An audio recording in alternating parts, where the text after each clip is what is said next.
Assalamualaikum warahmatullahi wabarakatuh. Selamat pagi, salam sejahtera buat kita semuanya. Yang saya hormati Ibu Suli selaku guru bidang studi mata pelajaran geografi.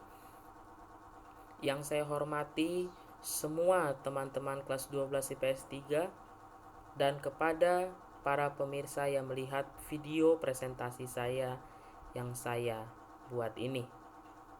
Sebelum itu, saya ingin memperkenalkan dahulu siapa saya. Perkenalkan, nama saya Yobel Andreas Parulian. Saya dari kelas 12 IPS 3. Nomor absen 35. Pada kesempatan pagi hari ini, saya ingin mempresentasikan sebuah negara berkembang yang bernama Timur Leste. Timur Leste.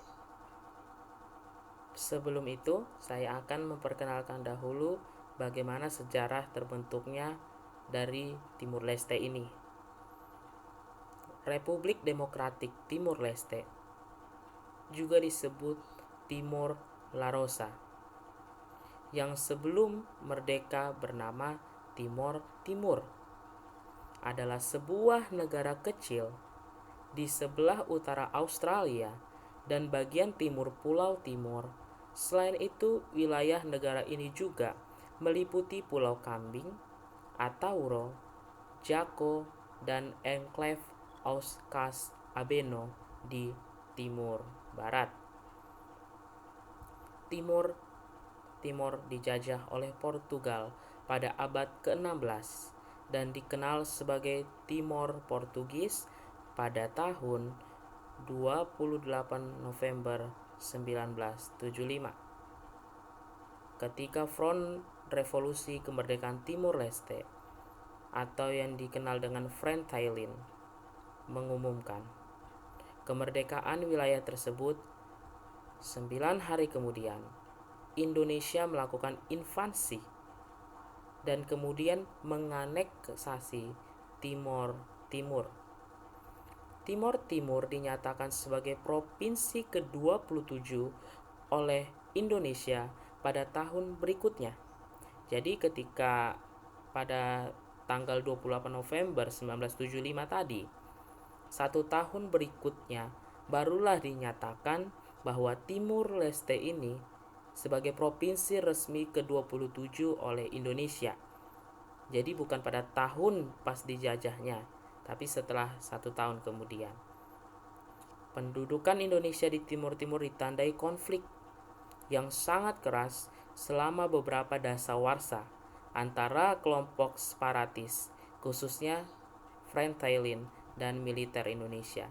Jadi ketika 1 tahun berikutnya bahwa Timor Leste dinyatakan sebagai provinsi ke-27 oleh pemerintahan Indonesia, itu terjadi sebuah konflik.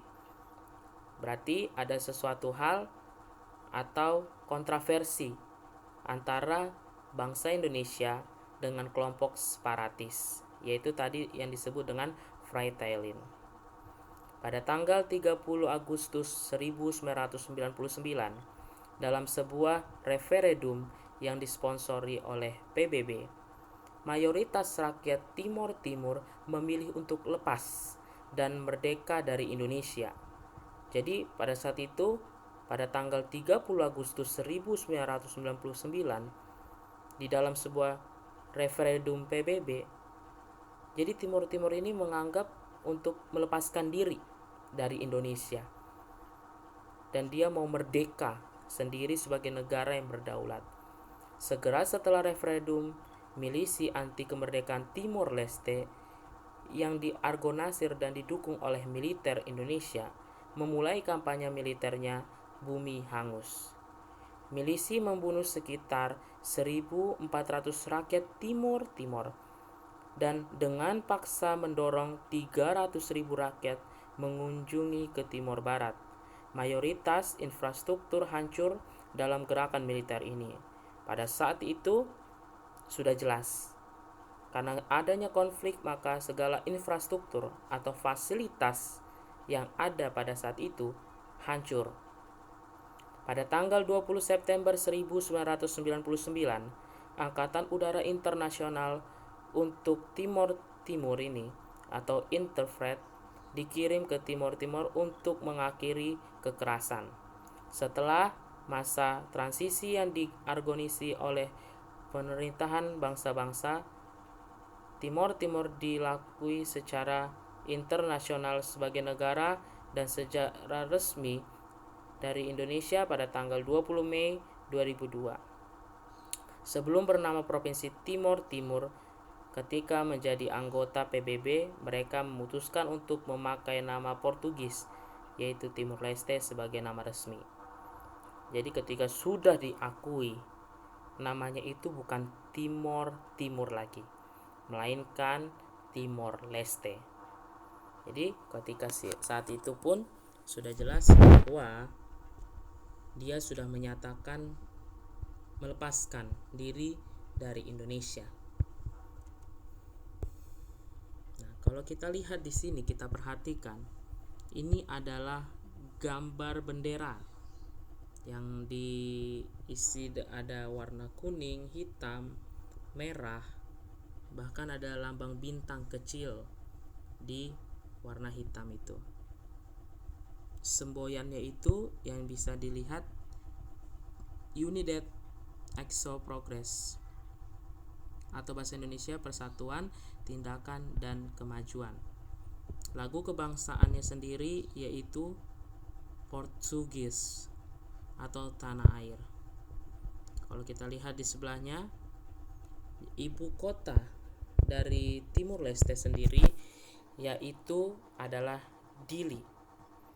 Dan kota terbesar itu berada di 855 derajat selatan dan 125.56 derajat E. Bahasa resmi yaitu Portugis. Karena tadi kita sudah tahu pada awalnya bahwa sebenarnya dia itu ada sangkut paut dengan Portugis. Bahasa nasional yang dikenal dari Timor Leste ini sendiri ada 15 bahasa. Ya kita sebutkan ada Atauru, Bainekekno, Bekais, Bunak, Fataluku, Galoli, Habun, Idalaka, Kawaiwina, Kemak, Makalero. Dan masih banyak bahasa-bahasa tertentu. Mungkin ada bahasa suku yang memang diakui di negara tersebut. Oke, next. Nah, kita masuk ke dalam pembagian wilayah administratif.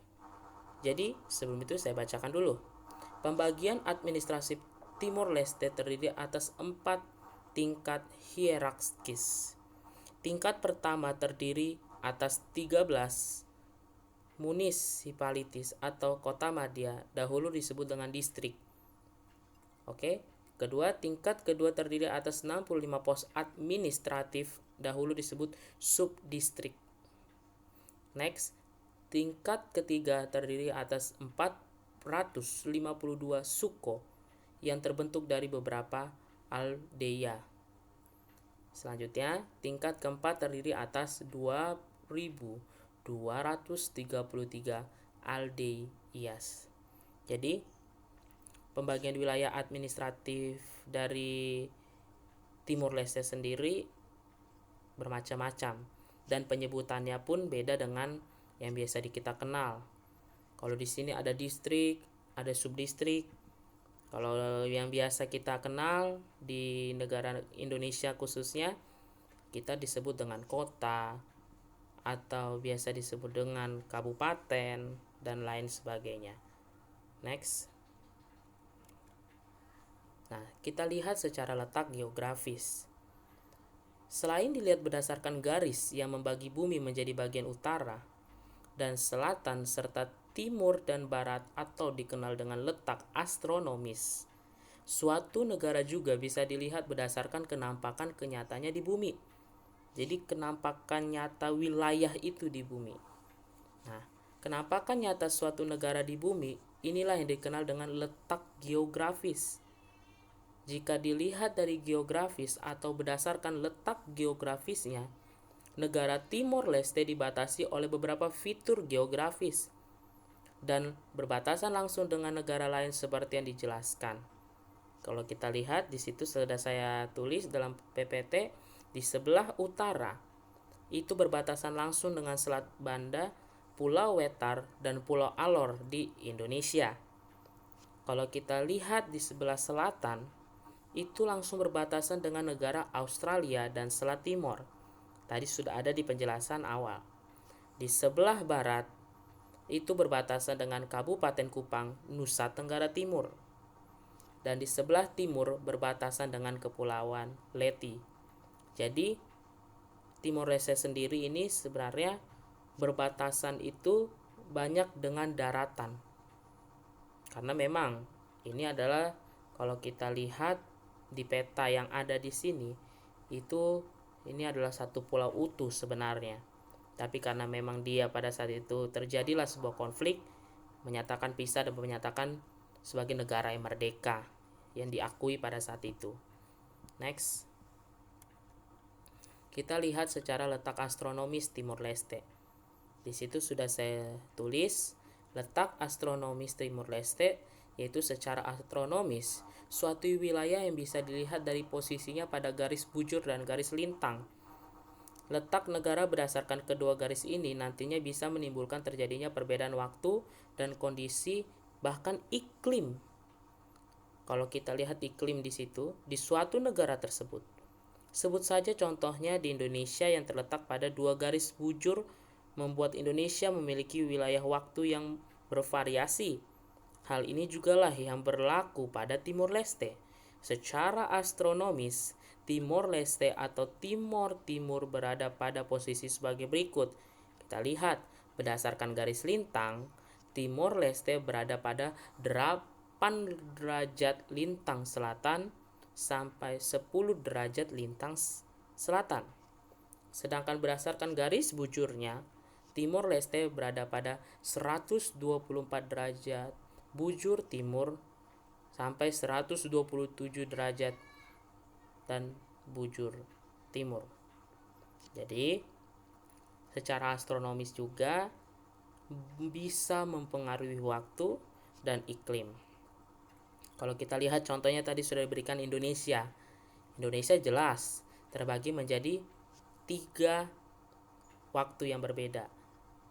Ada waktu Indonesia bagian barat, ada waktu Indonesia bagian tengah, ada waktu Indonesia bagian timur. Dan setiap wilayah-wilayah itu dan setiap pembagian waktu mereka selisih 1 jam bahkan 2 jam. Tergantung dari apa yang disebutkan. Seperti itu.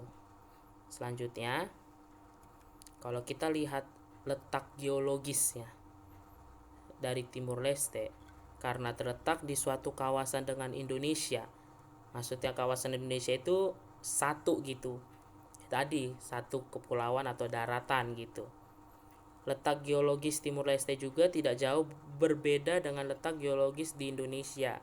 Betul, Indonesia yang terletak di antara beberapa deretan pegunungan, lempengan bumi, dan dangkalan yang berbeda juga bisa dilihat dari negara Timor Leste. Negara Timor Leste dilewati oleh rangkaian pegunungan sirkum Pasifik. Untuk posisi lempeng, kita bisa lihat teori lempeng tektonik ya. Dan negara Timor Leste berada pada lempeng Indo-Australia dan lempeng Eurasia. Indonesia yang dilalui oleh 3 dangkalan itu, yaitu dangkalan Sahul, dangkalan Sunda, dan daerah Laut Pertengahan. Untuk wilayah negara Timor Leste sendiri berada di kawasan dangkalan Behul. Jadi sudah jelas sekali bahwa secara geologisnya sendiri Timor Leste ini hampir sama dengan Indonesia, baik lempeng maupun yang disebut dengan kawasan-kawasan. Selanjutnya, nah ini kita akan bahas ada agama. Kalau di sana, sejumlah orang yang berkumpul di Masjid An-Nur mengatakan toleransi antar umat beragama di Timor Leste sangat tinggi, khususnya saat bulan Ramadan. Data pemerintah Timor Leste menunjukkan sebanyak 90% penduduk merupakan pemeluk Katolik, adapun 10% lainnya beragama Kristen dan Islam. Jadi bisa terorganisir ya. Kalau kita lihat, ya berarti secara agama yang kita bahas pada slide ini, itu di Timor Leste sangat menjunjung tinggi. Mungkin secara berita yang biasa kita dengar, jarang terjadi konflik agama yang berada di negara Timor Leste ini. Tapi kalau kita lihat di Indonesia mungkin masih banyak. Karena penduduk mayoritas di Indonesia sendiri adalah Muslim. Tetapi itu bukan menjadi suatu intoleran untuk suatu agama. Oke, selanjutnya kalau kita bahas di sini ada politik dan pemerintahannya. Bagaimana sih politik dan pemerintahan yang berada di Timor Leste sana? Kita lihat di sini, kepala negara Republik Timor Leste adalah seorang presiden. Sama dengan negara kita Indonesia, seorang presiden yang dipilih secara langsung dengan masa bakti selama 5 tahun.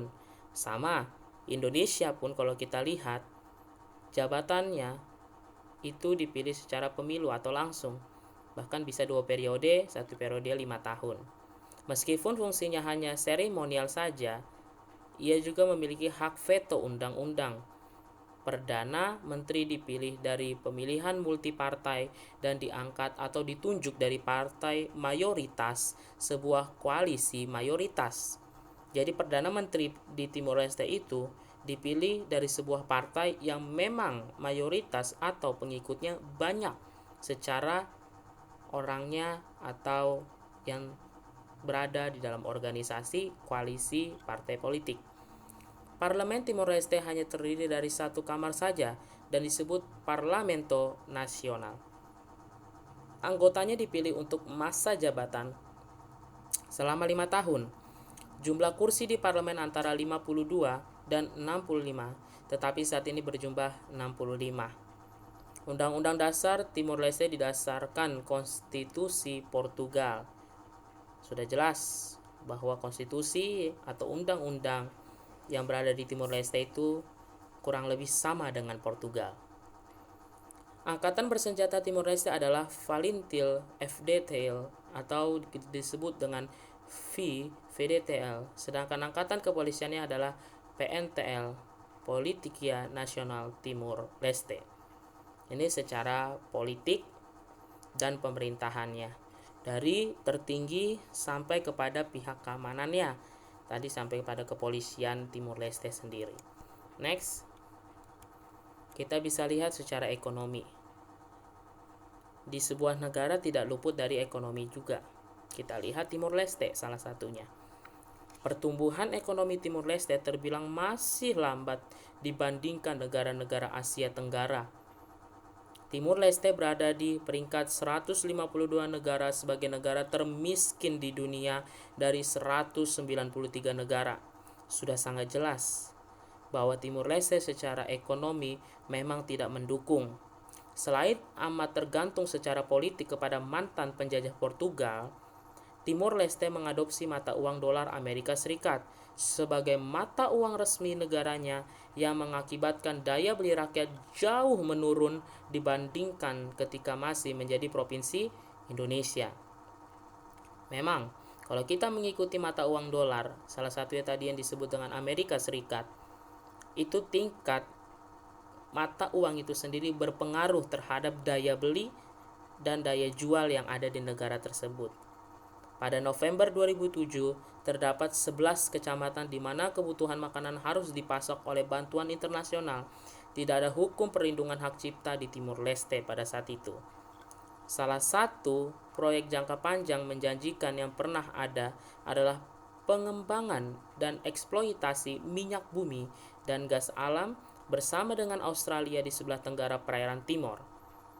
Setelah revolusi Anyelir, pemerintahan kolonial Portugis memberikan konsesi pada Auckland Exploration Corporation untuk mengembangkan dan eksploitasi tersebut.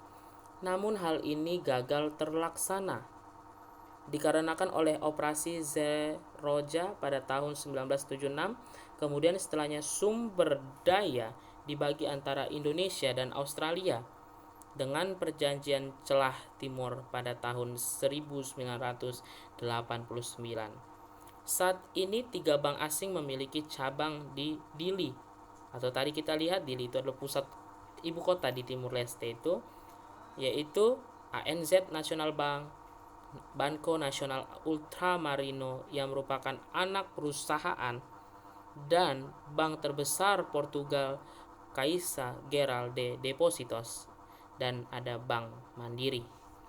Jadi kalau kita ambil kesimpulan dalam bidang ekonomi sendiri, bahwa memang negara Timur Leste ini belum sepenuhnya bisa mengembangkan tingkat ekonominya. Selanjutnya, secara demografi.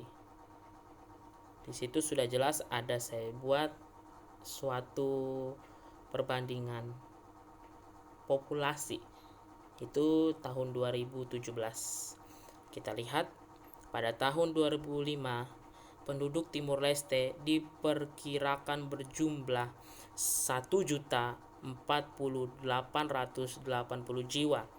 Penduduk Timor Leste merupakan orang keturunan Melayu Polinesia, Papua, sejumlah minoritas Tionghoa, dan beberapa keturunan Portugis Eropa yang biasa disebut dengan Metikos. Jadi ada beberapa suku atau penduduk lah yang berada di Timor Leste. Mayoritas penduduk Timor Leste beragama Kristen Katolik. Hampir 96,8%. Diikuti Kristen Protestan 3%, dan sisanya Buddha Hindu 0,1%. Dan ada beberapa juga aliran kepercayaan yang terhitung secara 0,1%. Karena mayoritas penduduk beragama Katolik, maka kini terdapat 3 keuskupan. Uskup itu yang biasa kita kenal di Katolik adalah tempat ibadah uskup atau nama sebuah gereja, Diosis Dili, Diosis Baukau, dan Diosis Maliana yang baru didirikan pada tanggal 30 Januari 2010 oleh Paus Benedictus yang ke-16. Jadi secara demografi atau secara kependudukan tersendiri, ini data tahun 2005 itu ya berjumlah seperti itu. Mungkin sekarang di tahun 2020 data terupdate sudah berubah dari tahun 2005 ini, dan mungkin akan mengalami kenaikan tingkat jiwa yang ada di Timur Leste. Selanjutnya kita kenal di sini ada bahasa. Sebuah negara juga dikenal dengan bahasa dari negara itu. Ya, kita lihat di bawah pemerintahan Presiden Soeharto, penggunaan bahasa Portugis dilarang, tidak diperbolehkan pada saat itu. Saat ini bahasa Portugis di Timor Leste diajarkan dan dipromosikan secara luas dengan bantuan dari Brazil dan Portugal sendiri, meskipun terdapat keengganan dari beberapa kalangan muda berpendidikan. Jelas, sebuah negara yang sudah menganggap dirinya berdaulat, merdeka, dia bisa mempunyai aturannya sendiri, khususnya di dalam bidang bahasa negara itu. Sebelum berpisah, Soeharto pada saat itu melarang keras menggunakan bahasa Portugis. Tapi karena sudah menyatakan merdeka Timor Leste, maka dia membuat atau menentukan bahasanya sendiri dengan bantuan Brazil dan Portugal. Menurut laporan pembangunan PBB 2006, hanya kurang dari 5% dari penduduk Timor berbicara bahasa Portugis secara fasih, secara benar-benar paten. Meskipun demikian, validitas laporan ini dipertanyakan oleh para anggota Institut Linguistik Nasional Timor yang mempertahankan pendapat bahwa bahasa Portugis diucapkan hingga 25% dari penduduk Timor.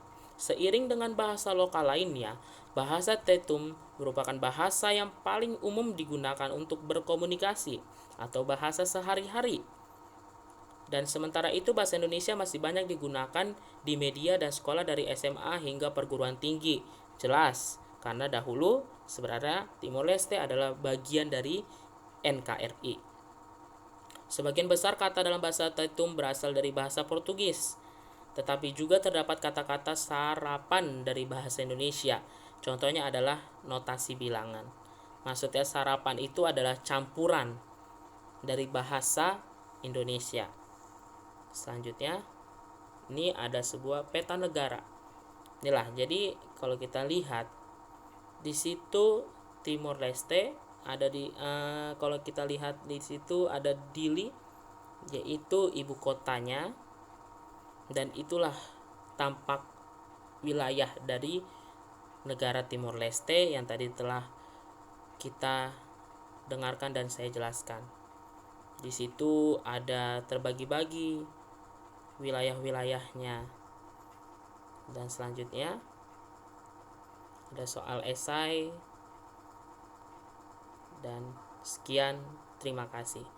Jadi untuk penjelasan negara berkembang Timor Leste ini sudah jelas, dan semoga dari penjelasan yang telah saya haturkan dalam video presentasi ini teman-teman semua bisa pahami, bisa mengerti, dan sehingga materi yang saya sampaikan bisa diingat dan dikenal lagi. Saya ucapkan terima kasih kepada Ibu Sulis selaku guru tim penilai mata pelajaran geografi, dan kepada semua teman-temanku dan semua yang menyaksikan video presentasi saya ini yang telah setia dan mengakhiri video ini sampai selesai. Sekian, terima kasih. Selamat pagi. Wassalamualaikum warahmatullahi wabarakatuh.